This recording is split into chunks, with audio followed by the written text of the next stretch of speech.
안녕하세요. 호담서원입니다. 자, 오늘은 세상을 뒤바꾼 책사들의 이야기 두 번째 시간입니다. 지난 시간에 이어서 읽는 방법 소개해드리겠습니다. 제가 이 책을 여러분에게 권하게 된 그 첫 번째 이유가 뭐냐면 어휘력을 상승시킬 수 있다. 어휘 공부를 하기 좋은 책이다라고 생각해서 이 책을 고른 건데요. 어휘력이라고 하면은 여러 가지 개념이 있어요. 그러니까 단어를 많이 한다. 단순하게 단어를 많이 한다기보다는 단어의 응용이 좋은 게 되게 중요합니다. 제가 국어를 가르치잖아요. 국어 전공을 했고 그런데 영어를 열심히 공부했냐? 영어를 열심히 공부하지 않았습니다. 학원을 다닌다든지 토익, 토플 점수 이런 것 때문에 영어를 공부한다든지 한 적이 한 번도 없어요. 그런데 저는 특히 제 전공 과목 중에서 문법을 가장 열심히, 가장 중요하게 생각하고 공부를 했고 국어 문법의 그 정말 문법적인 설명, 그 원리적인 설명을 진짜 자신 있게 잘하거든요. 그걸 굉장히 강조하면서 학생들을 가르쳐요. 그 이유가 우리가 그 많은 것들을 응용하는 데 좋은 게 문법적인 지식이에요. 그러니까 구조를 파악하는 걸 말하는 건데 그 구조를 파악하는 걸 잘하다 보면은 응용을 잘할 수 있고 모르는 언어를 보고도 대충의 문법을 추출해낼 수가 있어요. 그래서 제가 영어 공부를 따로 학원을 다니거나 어휘를 많이 집어넣거나 하지 않았는데 좀 응용력이 좋은 편이에요. 그래서 외국에서 여행을 다니거나 문장을 이해할 때 효율성이 높은 편이거든요. 근데 국어 공부도 마찬가지예요. 그러니까 많은 단어를 알고 있는 게 어휘력이다 이게 아니라 그 단어의 기본적인 뜻이 뭐고 그렇기 때문에 응용의 가용 범위가 얼만큼이다. 어떨 때 어떻게 사용할 수 있고 어떨 때 어떻게 응용할 수 있다. 이런 걸 아는 게 중요한데요. 그래서 가장 강조하는 게 정확한 어휘를 구사하는 건데 이 정확한 어휘를 구사하지 못하는 이유 중에 하나가 정확한 뜻을 모르기 때문이에요. 제가 지금 이 유튜브를 촬영하기 위해서 조명을 많이 활용했어요. 우리가 갑자기 탁 떠올랐을 때 불현듯 떠올랐다. 이렇게 말하죠. 근데 불현듯이 뭔지를 알고 갑자기 탁 떠올랐다 할 때 불현듯 떠올랐다라고 하느냐 아니면 그냥 그때는 그 단어 쓰는 거야 라고 하느냐가 어휘력이 있고 없고의 차이를 쉽게 말할 수 있는 좋은 예인데요. 여러분은 불현듯의 뜻을 아시나요? 불현듯은 불을 켠 듯이란 뜻입니다. 네, 불 더하기 혀다예요. 혀다는 나중에 켜다가 됐어요. 여러분 중세국어 다 배우셨죠?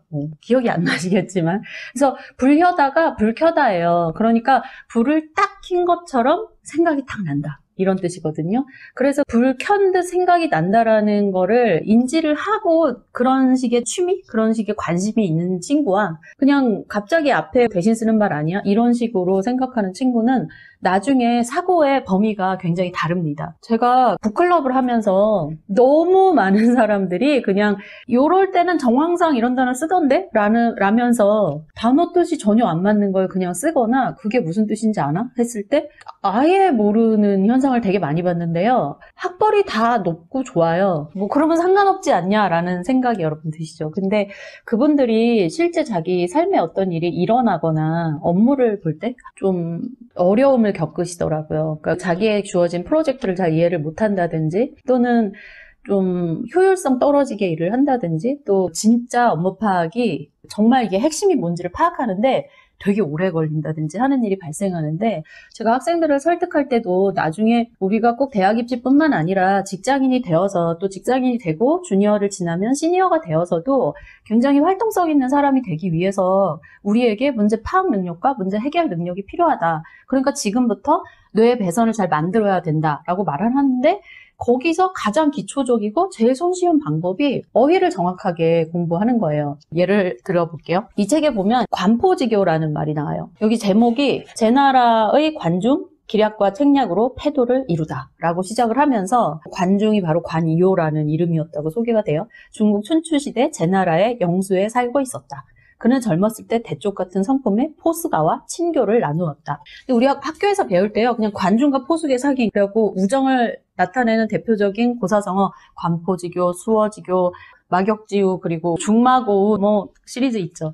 이런 거 외워요. 안 외우는 친구들도 많죠. 아예 모르기도 하고. 근데 확실히 고사성어를 많이 알거나 그와 관련된 것들을 알면은 이점이 많이 있습니다. 그건 제가 좀 이따 다시 설명해 드릴게요.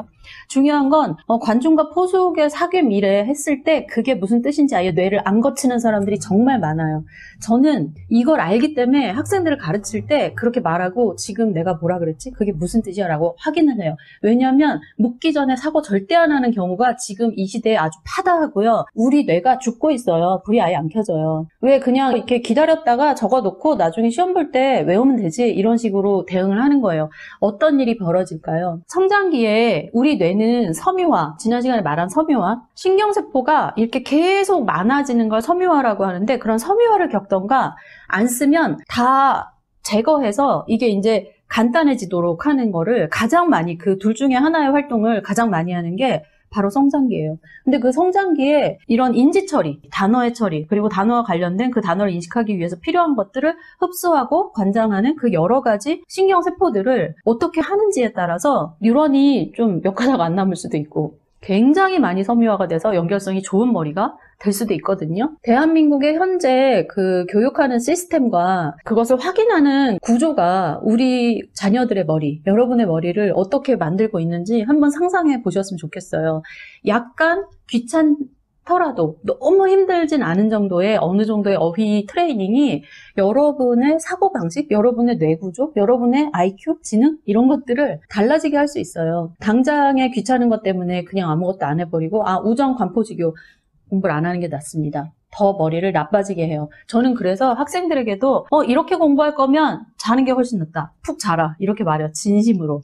왜냐? 잘못된 공부를 하는 것은 아까 말씀드렸듯이 어떤 신경세포를 없애버려요. 얘는 이건 필요 없나 보다 라고 생각하기 때문에. 그러면 그거라도 안 하는 게 낫거든요. 그러니까 잘못된 학습을 하느니 어딘가에서 내가 좋아하는 어떤 활동을 하는 게 나아요. 그러면 그때 굉장히 많은 또 거기에 관련된 신경세포들이 발달을 하거든요.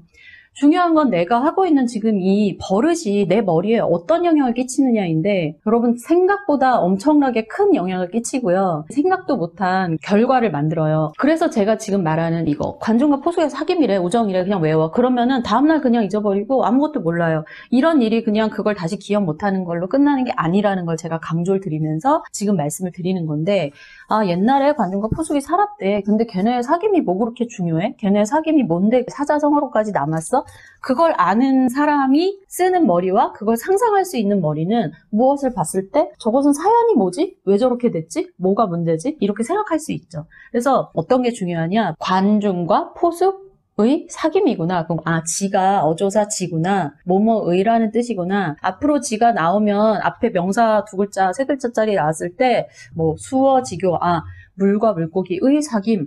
의가 뭐뭐인가 봐. 이렇게 그런 식으로 좀 인지를 하면서 뭔가를 해석해낼 수 있는 그 영어 수거를 외우면서 그렇게 하듯이 익히는 거예요.